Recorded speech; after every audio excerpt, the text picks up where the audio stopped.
Kung kakain naman tayo sa restaurant, dapat naman natin maiintindihan kung ano yung mga kalagayan na nasa loob na nagtatrabaho.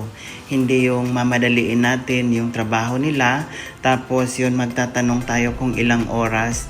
Dapat naman sana intindihin rin natin kung gaano kahirap talaga yung trabaho nila sa loob. Like etong pinainan ko na restaurant, tapos yun, yung mga iba is, lahat talaga is nag-waiting. Siyempre, iisa lang yung nagkukook at hindi natin alam kung iilan lang talaga sila dyan sa loob. Tapos yun guys, may kasabay ako na kumain sa restaurant din. Tapos yun, nagtatanong siya ng ilang minutes. Tapos yun, nag-ano lang ng estimate yung waitress. Tapos yun sabi niya is mga almost 25 minutes. Ganon. Tapos yun, inassume niya yung 25 minutes lang. Tapos yun, nagreklamo siya. Bakit daw ang tagal, ganito, ganyan. Samantala nga kami is ilang minutes din kami nag-antay. Pero hindi naman kami nagreklamo. Kasi nga, syempre, dapat naman sana intindihin din natin. Dahil hindi naman porket yung order nyo is mabilis lang lutuin. Okay lang sana kung yung fast food yung pinuntahan nyo.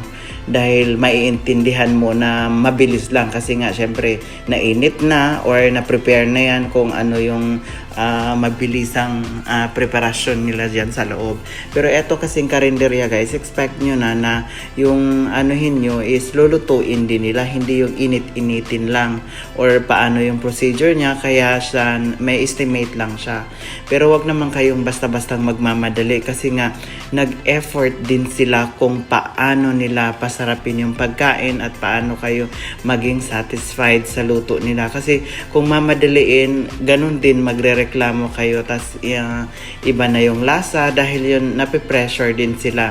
Pero kung kayo naman sa kalagayan nila, no, as in, mahirap talaga kung tutuusin. Mahirap talaga yung trabaho nila. Dito lang talaga natin ma-realize kung paano, kung gaano kahirap yung trabaho nila, lalo na itong restaurant, hindi basta-basta. Tapos yun, tao din sila guys na nasasaktan, talagang hindi rin nila deserve na yung pagalitan nyo sila. As in, nagalit talaga yung yung kasabay kong kumain, na sabi niya gano'n na pakibilisan, sabing gano'n. As in, talaga nagalit siya. Tapos yun, ang mga tao as in nagtinginan sa kanya. Di porket parang siya, yung looking high standard siya.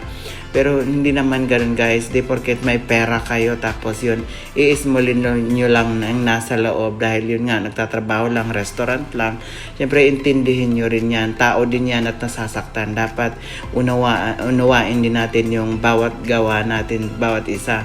Dahil hindi rin basta-basta nila yung ginagawa nila. Dahil sobrang init, effort nila kung paano kayo masaya sa niluluto nila. As in talaga, ako rin yung nasasaktan sa mga ganun, no? Dahil syempre laking hirap din ako at paano gumawa ng yung effort natin sa bawat isang tao para lang ma-appreciate natin yung ginagawa natin bawat isa. Ganun. Sana naman intindihin nyo rin yung mga ginagawa ng mga nagtatrabaho sa restaurant dahil hindi simpleng gawain lang talaga to.